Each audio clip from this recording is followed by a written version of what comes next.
Project cost से sanction हुई। फिर मनमाड इंदौर, जिसका सिग्निफिकेंट पार्ट महाराष्ट्र में है, वो 18,000 करोड़ रुपए के सैंक्शन से कैबिनेट में अप्रूव हुआ था। फिर मनमाड से जलगांव फोर्थ लाइन 2,700 करोड़ रुपए के कॉस्ट पे सैंक्शन हुआ था। भुसावल खंडवा थर्ड और फोर्थ लाइन भी सैंक्शन हुई 3,500 करोड़ से, और अब गोंदिया बल्लार शाह डबलिंग 4,800 करोड़ से।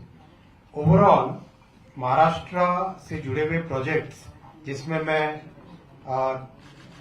बुलेट ट्रेन और फ्रेट कॉरिडोर दोनों को जोड़ रहा हूं। बुलेट ट्रेन, फ्रेट कॉरिडोर और स्टेशंस का रीडेवलपमेंट सब मिला के महाराष्ट्र में रेलवे का इन्वेस्टमेंट अब 1,73,000 करोड़ रुपीस हो गया है। 1,73,804 करोड़ रुपीस के प्रोजेक्ट्स महाराष्ट्र से जुड़े हुए प्रोजेक्ट्स हैं, और इसको इतने बड़े सैंक्शंस को करने के लिए हर साल फंड्स बड़ी मात्रा में चाहिए। इसीलिए अगर आपने नोटिस किया है, इस साल का जो बजट है, उस बजट में महाराष्ट्र के लिए 23,778 करोड़ रुपीस का एलोकेशन किया है। 23,778 करोड़ रुपीस का एलोकेशन। आप याद करो, जब इंडी सरकार की केंद्र में सरकार थी, इंडी गठबंधन की, यूपीए नाम था तब, नाम कुछ भी बदले है तो कैरेक्टर तो एक ही है ना। तो उस सरकार के समय मात्र महाराष्ट्र को 1,171 करोड़ रुपए का रेलवे बजट मिलता था।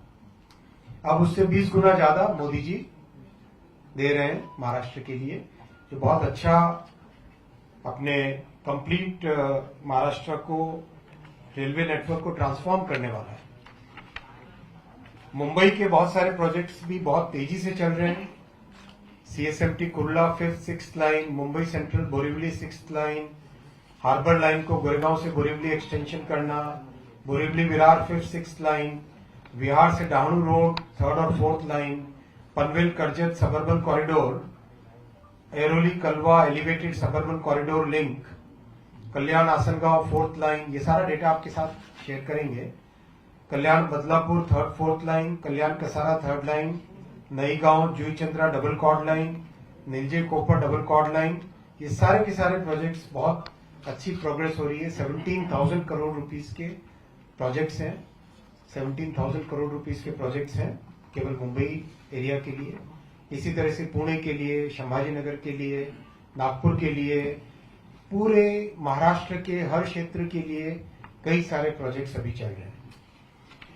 मुंबई के लिए बहुत अभी रिसेंटली माननीय मुख्यमंत्री जी के साथ चर्चा हुई थी। उसके बाद में तय हुआ कि 238 नई एयर कंडीशनड गाड़ियों का मैन्युफैक्चरिंग भी जल्दी चालू हो जाएगा। अप्रूवल प्रोसेस से निकल रहा है, वो सारा सैंक्शन प्रोसेस में है अभी। तो that will be another major improvement in the city transportation. फिर माननीय मुख्यमंत्री जी का बहुत अच्छा एक इनिशिएटिव है, मुंबई वन कार्ड, जिसके बारे में आप बताएंगे। उसमें भी रेलवे जुड़ेगा। और ओवरऑल महाराष्ट्र के सारे प्रोजेक्ट्स, मुंबई के प्रोजेक्ट्स, पुणे की कैपेसिटी बढ़ाने में पहला माइलस्टोन अभी जल्दी अनदर 45 डेज में या ज्यादा से ज्यादा 60 दिनों में कंप्लीट होगा हड़पसर की कैपेसिटी बढ़ने से। तो ओवरऑल महाराष्ट्र में बहुत तेजी से रेलवे का नेटवर्क आगे बढ़ेगा। आज माननीय मुख्यमंत्री जी और पूरी टीम ने सबने मिलके वेव्स का अभी कंप्लीट रिव्यू किया। आप सबकी जानकारी में है वेव्स, फिर भी बहुत शॉर्ट में रखूंगा कि वेव्स बेसिकली आप सब जानते हैं, हम सब जानते हैं कि महाराष्ट्र और मुंबई क्रिएटिव इकोनॉमी के कैपिटल रहे हैं। कई ऑलमोस्ट 100 साल से अधिक का इतिहास है क्रिएटिव इकोनॉमी में। मुंबई एक कैपिटल रहा है। अब टेक्नोलॉजी लगातार चेंज हो रही है। इस नए टेक्नोलॉजी के युग में मुंबई की लीडरशिप और महाराष्ट्र का ये जो बहुत बड़ा फोकस है वो मेंटेन रहे, इसके लिए माननीय प्रधानमंत्री जी ने वेव्स की कल्पना की है, जो कि ऑडियो वीडियो एंटरटेनमेंट सेक्टर में एक टोटली नई क्रिएटर्स इकोनॉमी को एक ऐसी दिशा देना, एक ऐसा प्लेटफॉर्म देना जो कि दुनिया भर से, जैसे लोग ऑस्कर के लिए फिल्मों में ऑस्कर के बारे में सोचते हैं, वैसे ही नई क्रिएटर्स इकोनॉमी में आने वाले समय में वेव्स के बारे में दुनिया भर का एक एस्पिरेशन रहेगा। तो उसका बहुत अच्छा अभी डिटेल रिव्यू हुआ। मैं धन्यवाद देना चाहूंगा माननीय मुख्यमंत्री जी को। आपकी टीम ने कंप्लीट एक तरीके से वन टीम की तरह काम किया है। वैसे भी डबल इंजन की सरकार है, तो एक बहुत अच्छा कोऑर्डिनेशन है। मैं रिक्वेस्ट करूंगा माननीय मुख्यमंत्री जी से आप इस विषय को रखें। माननीय केंद्रीय रेल्वे आणि इन्फॉर्मेशन ब्रॉडकास्टिंग मंत्री श्री अश्विनी वैष्णवजी, सन्माननीय मुख्य सचिव आणि भारत सरकारचे IMD सचिव श्री जाजूजी, मी सर्वात पहिल्यांदा माननीय रेल्वे मंत्र्यांचे मनापासून आभार मानतो की आज एक अतिशय महत्वाच्या लिंकचं या ठिकाणी त्याची सुरुवात त्यांच्या माध्यमातून होते आहे। गोंदिया बल्लारशा रेल्वे लाईनचं दुहेरीकरण, ज्याकरता 4,819 कोटी रुपये हे केंद्र सरकारने या ठिकाणी दिलेले आहेत आणि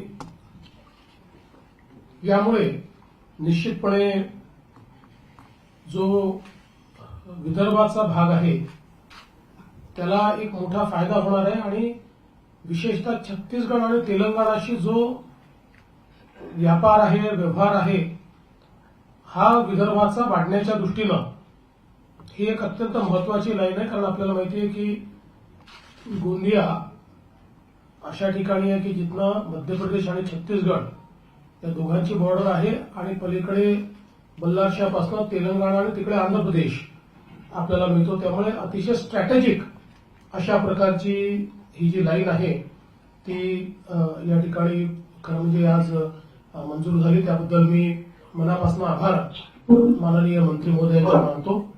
त्यांनी सांगितलं की जवळपास 1,73,000 कोटी रुपये केंद्र सरकार रेल्वे इन्फ्रास्ट्रक्चरमध्ये महाराष्ट्रामध्ये खर्च करते आणि विशेषतः 132 स्टेशन्स महाराष्ट्रातले केंद्र सरकारने रेल्वे मिनिस्ट्रीने रिडेव्हलपमेंट करता घेतलेले आहेत, ज्यामध्ये आपलं छत्रपती शिवाजी महाराज टर्मिनस देखील आहे आणि महाराष्ट्रातले जवळजवळ सगळे महत्वाचे स्टेशन्स याचं वर्ल्ड क्लास स्टेशन्समध्ये ट्रान्सफॉर्मेशन हे रेल्वे विभागाच्या माध्यमातून होत आहे।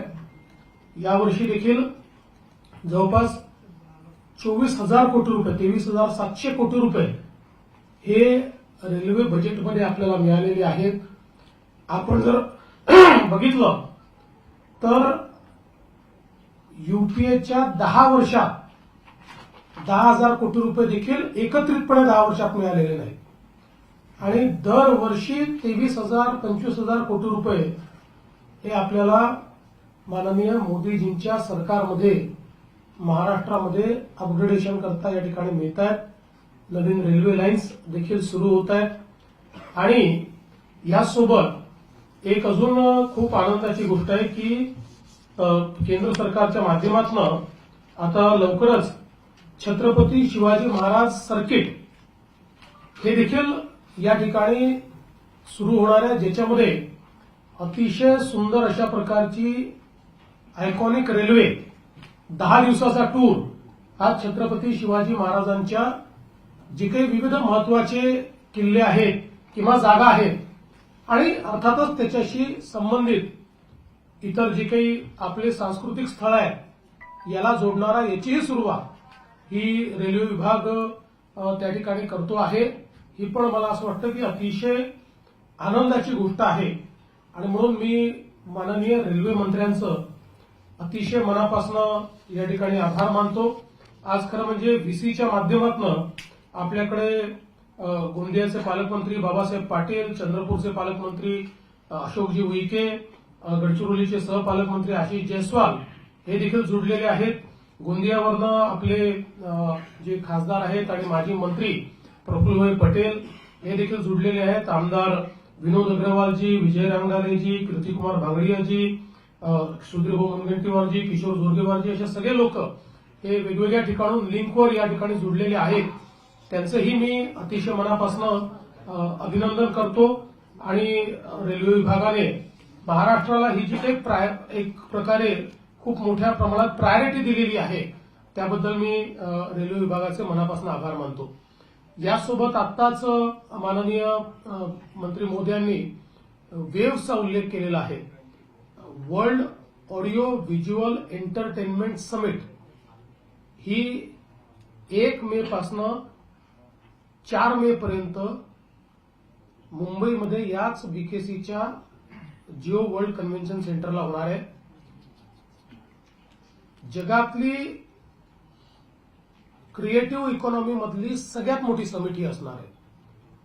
100 पेक्षा जास्त देशातनं त्याच्यामध्ये काही हेड ऑफ द स्टेट्स, काही महत्वाचे मंत्री आणि अर्थातच क्रिएटिव्ह इकॉनॉमी मधले वेगवेगळ्या प्रकारचे जे प्रायव्हेट प्लेयर्स आहेत असे सगळे हुज ज्याला आपण म्हणू शकतो ते या वेव्हजला या ठिकाणी येणार आहे. आणि माननीय प्रधानमंत्री महोदयांची इच्छा आहे की दरवर्षी हा इव्हेंट क्रिएटिव्ह इकॉनॉमीचा भारतामध्ये होईल, इथेच आपल्याकडे होईल. त्याचा परमनंट व्हेन्यू जो आहे तो मुंबई राहणार आहे. आणि याला हळूहळू जगातला सगळ्यात मोठा इव्हेंट, जसं मंत्री महोदयांनी आता सांगितलं की फिल्म फेस्टिवल करता कान्स मानलं जातं किंवा वेफ करता डावोस हे आहे, किंवा तिकडे आपल्याला माहिती आहे की ऑस्कर अवॉर्ड्स आहेत, ग्रॅमी अवॉर्ड्स आहेत. जगातले हे सगळ्यात मोठ्या क्रिएटिव्ह प्रॉपर्टीज मानल्या जातात.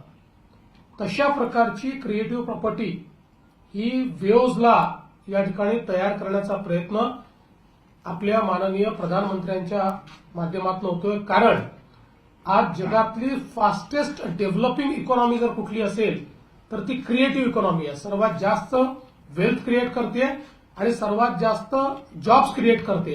आणि म्हणून भारताने याच्यामध्ये अग्रसर राहावं. कारण क्रिएटिव्ह वर्ल्ड वेगवेगळ्या फॉर्मॅटमध्ये सर्वाधिक जुनं हे भारतामध्ये आहे. आपण जर बघितलं तर स्टोरी टेलिंगचा आर्ट, वेगवेगळे फॉर्मॅट, नाट्यशास्त्र असेल, सगळ्या गोष्टी आपल्याला भारतामध्ये प्राचीन काळापासून मिळतात. आणि म्हणून आता या इकॉनॉमीला भारताने लीड केलं पाहिजे. या दृष्टीनं वेव्हची या ठिकाणी संकल्पना करण्यात आलेली आहे. केंद्र सरकार आणि राज्य सरकारच्या टीम्स या एकत्रितपणे याच्या सफलतेकरता या ठिकाणी काम करता आहेत. आणि यातलाच एक महत्वाचा मुद्दा म्हणजे जो मंत्री महोदय आप बोलते समय थोड़ा आपके दिमाग भूल गए, मैंने बहुत महत्वपूर्ण संस्था IICT Indian institute of technology जशी आहे तशी Indian institute of creative technology ही देशातली सगळ्यात प्रायमरी क्रिएटिव्ह टेक्नॉलॉजीची संस्था असणार आहे. आपलं जे फिल्म सिटी आहे तिथे आपण जागा दिलेली आहे. यामध्ये केंद्र सरकार, महाराष्ट्र सरकार आणि फिकी वगैरे सारखे काही लोक असे एकत्रित येऊन ही संस्था या ठिकाणी उभी करणार आहेत. वन ऑफ इट्स काइंड अशा प्रकारची ही अतिशय महत्वाची संस्था ही महाराष्ट्राला दिल्याबद्दल मी माननीय मंत्री महोदयांचे आणि देशाचे प्रधानमंत्री महोदय यांचे आभार मानतो की क्रिएटिव्ह वर्ल्डमध्ये आपण या माध्यमातून खूप पुढे जाणार आहोत.